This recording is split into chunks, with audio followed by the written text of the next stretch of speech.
بسم اللہ الرحمن الرحیم۔ دیوبندیت کی ابتدا کہاں سے ہوئی؟ مختصر وضاحت کریں۔ دیوبندیت کی ابتدا، دیوبندی لفظ کی ابتدا کہاں سے ہوئی یہ کہنا چاہیے۔ دیکھو علماء دیوبند کے 100% وہی عقائد ہیں دو اہل سنت والجماعت کے صدیوں سے چلے آ رہے ہیں، صحابہ، تابعین، تبع تابعین، جو جمہور امت کے ہیں۔ کوئی نیا دین علماء دیوبند نے ایجاد نہیں کیا۔ ہاں یہ نام دیوبندی بعد میں پڑا ہے۔ نام دیوبندی اس لیے پڑا کہ کچھ لوگ بدعت کی طرف مائل ہو گئے، تیجا، 40واں اور اس طرح کی چیزیں شروع کر دیں، تو کچھ علماء نے ان کی مخالفت شروع کر دی۔ یہ پورا ہندوستان میں بکھرے ہوئے تھے علماء، تو کچھ نے کہا کہ یہ صحیح ہے، کچھ نے کہا کہ یہ غلط ہے، کیونکہ یہ قرآن و سنت سے ثابت نہیں ہے، اسلاف سے ثابت نہیں ہے۔ تو جنہوں نے بدعات کی مخالفت شروع کی ان کو لوگوں نے دیوبندی کہنا شروع کر دیا۔ وجہ کیوں ان کو دیوبندی کہنا شروع کیوں کیا؟ اس لیے کیا کہ انگریز نے تمام مدارس ختم کر دیے تھے۔ تو علماء دیوبند نے نہیں بلکہ علماء نے، جو بھی اس وقت اہل حق علماء تھے، انہوں نے ایک انار کے درخت کے نیچے بیٹھ کے تعلیم کا آغاز شروع کر دیا۔ وہی تعلیم جو صدیوں سے چلی آ رہی تھی، کوئی نیا فرقہ ایجاد نہیں کیا۔ وہ جگہ چونکہ دیوبند میں تھی اتفاق سے، تو جو علماء وہاں سے پڑھ کے جاتے تو ان کے نظریات کے حامل جو لوگ تھے ان کو لوگوں نے دیوبندی کہنا شروع کر دیا، حالانکہ بہت سے ان میں دیوبند سے فارغ بھی نہیں تھے۔ پورے بر صغیر میں علماء پھیلے ہوئے تھے نا، ندوۃ العلماء بھی تو تھا، ندوۃ العلماء، لیکن لوگ ان کو بھی کیا کہتے تھے؟ دیوبندی۔ میں تو دیوبند سے فارغ نہیں ہوں، مجھے بھی لوگ کیا کہہ رہے ہیں؟ دیوبندی۔ ریون والے ریون سے فارغ ہیں لیکن لوگ ان کو کیا کہہ رہے ہیں؟ وجہ کیا ہے کہ اب یہ ایک علم بن گیا، نشانی بن گئی کہ جو ربیع الاول مناتے ہیں وہ بریلوی کہلائیں گے، چونکہ احمد رضا خان بریلوی صاحب کا تعلق کہاں سے تھا؟ بریلی سے۔ تو جو بریلی نہیں ہے تو ان کو لوگوں نے کیا کہنا شروع کر دیا؟ دیوبندی۔ تو اس سے لوگ دھوکہ دیتے ہیں کہ دیوبند فرقے کی بنیاد 150-200 سال پہلے رکھی گئی ہے۔ یہ غلط ہے۔ نام یہ پڑا ہے، یہ پبلک نے نام رکھا ہے ان کا، یہ علماء دیوبند نے بھی نہیں رکھا۔ لوگ خود ہی فرق کرنے کے لیے نا، کچھ چیزیں لغت میں نیچرل ہوتی ہیں، کچھ چیزیں خود بخود چیزوں کا نام پڑ جاتا ہے۔ اب اگر آپ اس بحث میں جاؤ کہ لاہور کا نام لاہور کس نے رکھا، قیامت آ جائے گی، نہیں پتہ چلے گا۔ لیکن لاہور تو پتہ نہیں کب سے ہوگا۔ کراچی کا نام ہو سکتا ہے کراچی بعد میں پڑا ہو، لیکن یہ پتہ نہیں کب سے آباد ہوا، وہ ہو سکتا ہے پہلے اس کا نام کچھ اور ہو۔ تو وہی علماء جو اہل سنت والجماعت کے علماء تھے، جو شیعہ کے مقابلے میں تھے، تو ان کو سنی کہا جاتا تھا۔ اس وقت دیوبندی بریلوی نہیں تھا۔ تو جو اس طرف چلے گئے، تیجے 40ویں کی طرف مائل ہو گئے اور ربیع الاول میں یہ سب کچھ کرنے لگے، تو چونکہ احمد رضا خان بریلوی صاحب ان چیزوں کے قائل تھے تو لوگوں نے ان کو بریلوی کہنا شروع کر دیا۔ ان کے مقابلے میں جتنے علماء تھے بر صغیر میں وہ ان چیزوں کے قائل نہیں تھے، تو ان تمام علماء کو لوگوں نے کیا کہنا شروع کر دیا؟ دیوبندی کہنا شروع کر دیا۔ تو یہ کوئی نیا فرقہ نہیں ہے، کیونکہ ان کے عقائد سارے وہی صدیوں سے چلے آ رہے ہیں۔ ہم 5 نمازوں کے قائل ہیں، تو یہ کب سے چلا آ رہا ہے؟ صدیوں سے۔ علماء دیوبند 20 رکعت تراویح کے قائل ہیں، یہ کب سے چلا آ رہا ہے؟ صدیوں سے۔ علماء دیوبند 3 طلاقوں کو 3 کہتے ہیں، چاروں امام سارے صحابہ 3 کو کیا کہتے ہیں؟ 3 کہتے ہیں۔ علماء دیوبند اس کے قائل ہیں کہ سب سے پہلا نمبر ابو بکر کا، پھر عمر کا، پھر عثمان، پھر علی۔ تو یہ تو سارے صحابہ، تابعین، تبع تابعین اسی کے قائل ہیں۔ تو یہ تو صدیوں سے چلا آ رہا ہے۔ کوئی ایک عقیدہ دکھاؤ علماء دیوبند کا جو انہوں نے گڑھا ہو۔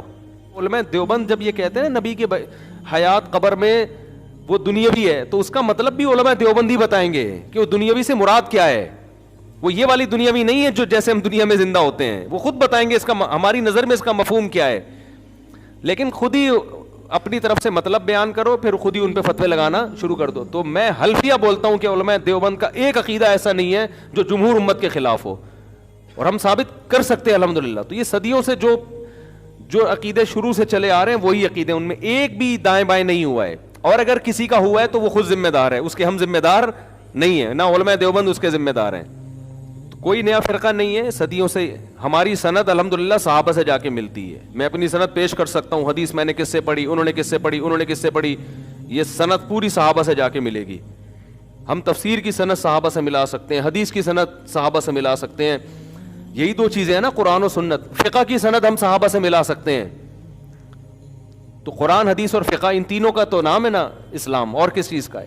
تو جو نئے نئے فرقے وجود میں آ رہے ہیں نا, جو کہہ رہے ہیں ہم قرآن و سنت کو مانتے ہیں, ہم یہ نئے فرقوں کو نہیں مانتے, وہ اپنی سند 2-4 پشتوں سے زیادہ آگے چلا ہی نہیں سکتے. اس کا مطلب وہ مارکیٹ میں نئے آئے ہیں.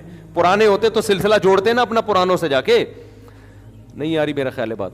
ایک صاحب نے مجھے کہا میں آپ سے مناظرہ کروں گا, علماء دیوبند کے اکابر غلط تھے. میں نے کہا ٹھیک ہے, ہم بھی کریں گے, اس شرط پہ ساتھ کہ آپ ہمارے اکابر پہ کیچڑ اچھالو گے تو میرے اوپر نہیں اچھال رہے نا, میرے اوپر اچھالتے تو میں اپنا دفاع کرتا. اکابر پر اچھال رہے ہو تو پھر آپ بھی اپنے اکابر کی لسٹ پیش کرو نبی تک, تو میں بتاؤں گا آپ کے اکابر غلط تھے. مجھے پتا تھا یہ اپنی لسٹ پیش کر ہی نہیں سکتے کیونکہ ان کے اکابر ہیں ہی نہیں, یہ تھے ہی نہیں, پیدا ابو ہیں, یہ فرقہ ہی اب وجود میں آیا ہے. 150-150-200 سال پہلے تو یہ فرقہ وجود میں آیا, تو اکابر کہاں سے لے کر آئے گا یہ, ٹھیک ہے نا. تو اس سے ہی غلط ہونا ثابت ہو جائے گا نا کہ ایک چیز نہیں آئی ہے تو وہ اسلام تو صدیوں پہلے آ چکا ہے. ایک آدمی کہتا ہے میں ثابت کروں گا تیرا باپ غلط ہے, دوسرا کہتا ہے میں ثابت کروں گا تیرا باپ ہی نہیں ہے. تو کون غلط ہے؟ جس کا باپ ہے. اگر اس سے کوئی غلطی ہوئی ہے تو غلطی تو انسانوں سے ہوتی ہے. ہم کب کہتے ہیں ہمارے سارے بزرگوں میں کوئی غلطی کبھی ہوئی نہیں ہے, تو جو غلط ہے ہم اس کو غلط کہیں گے, بھائی یہ بڑے بزرگ تھے مگر ان کی یہ بات غلط ہے, ختم ہو گئی بات, قصہ ختم. اس میں ہمارے لیے تو کوئی ٹینشن نہیں ہے. ٹینشن آپ کے لیے ہے کہ آپ کے سرے سے بزرگ ہے ہی نہیں. اس کا مطلب آپ نئے پیدا ہوئے ہو. کلو بدعۃ ضلالہ, حدیث میں آتا ہے ہر نئی چیز کیا ہے, گمراہی ہے. تو نیا فرقہ کیوں گمراہی نہیں ہے؟ پھر سمجھ میں آ رہی ہے بات کہ نہیں آ رہی؟ تو جب بھی کسی سے بات کرنی ہوتی ہے انسان اس کے لیول پہ آ کے بات کرتا ہے. تو ہوتا یہ ہے کہ ہم اپنے اکابر کے دفاع میں لگ جائیں اور آپ اپنا اکابری مارکیٹ میں نہ لے کر آؤ, تو یہ تو ایک طرفہ جنگ ہوئی نا. تو اکابر کھیلنا ہے, ابا کھیلنا ہے, تو میں اپنے ابا کو لاؤں گا, آپ اپنے ابا کو لائیں گے. میں کھیلنا ہے تو میں آ رہا ہوں, آپ آ جاؤ. لیکن جب بات ابا کی ہوگی, ایک آدمی کہہ رہا ہے تیرا ابا ایسا, تیرا ابا, آپ کہہ رہے ہیں تو اپنا ابا لے کر آ, میں بتاؤں گا کتنے فالٹ ہیں اس میں, وہ اپنا ابا ہی نہیں لا رہا, تو یہ بحث ہوگی. تو ابا کھیلنا ہے تو پھر ابا کھیلو, اکابر کھیلنا ہے تو پھر اکابر لے کر آؤ مارکیٹ میں. تو نہیں ہے کوئی چیز, اب تک نہیں ہے کوئی اس طرح کی چیز آئی ہے. چھوڑ دو ان مسائل کو, ہم کب سے سمجھا رہے ہیں, چھوڑ دو دیوبندی بریلوی, ہم تو لوگ الجھا رہے ہیں نا. میں نے کوئی بیان کبھی آپ نے سنا 15 سالوں میں اس طرح کا بیان ہوا ہو؟ لوگوں کو نا تکلیف ہو گئی. میں خارش کہنے والا تھا لیکن نامناسب لفظ ہے. وہ نجومی والا واقعہ یاد آتا ہے کہ وہ ایک بادشاہ نجومی کے پاس گیا کہ میرے یہاں خارش ہو رہی ہے. اس نے کہا یہ اس کی علامت ہے کہ آپ کے پاس مزید پیسہ آئے گا. بادشاہ نے کہا میرے گھٹنے میں بھی خارش ہو رہی ہے. اس نے کہا حضرت ایک اور ملک فتح ہونے والا ہے, کیونکہ کتاب کھول کے دیکھا اس میں لکھا تھا بادشاہ کہ اگر ہفتے کے دن گھٹنے میں خارش ہو تو یہ اس کی علامت ہے کہ ایک نیا ملک فتح ہونے والا ہے. بادشاہ نے کہا میری یہاں بھی خارش ہو رہی ہے. اس نے کہا حضرت, کتاب کھولی کہ جس بادشاہ سلامت کے اگر پیر کے دن یہاں خارش ہو تو اس کا مطلب ہے اس کے ایک بڑا اچھا شہزادہ پیدا ہونے والا ہے جو حکومت سنبھالے گا آپ کے بعد. بادشاہ نے کہا میری ادھر ہی خارش. اس نے کہا تمہیں خارش کی بیماری ہے, علاج کراؤ تم جا کے.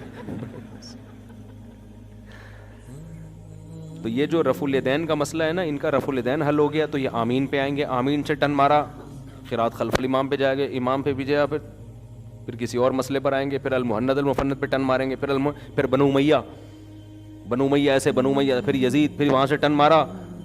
تو پتہ نہیں کتنی شخصیتیں ہیں وہ بحث کرتے کرتے. تو اس کا مطلب ان کی یہ بیماری ہے, آپ کو تھوڑی ہے بھائی, ان کو ہے نا. تو جن کو ہے ان کو کرنے دو, آپ نہیں کرو یہ کام, آپ وہ کرو جو آپ کے کرنے کا ہے.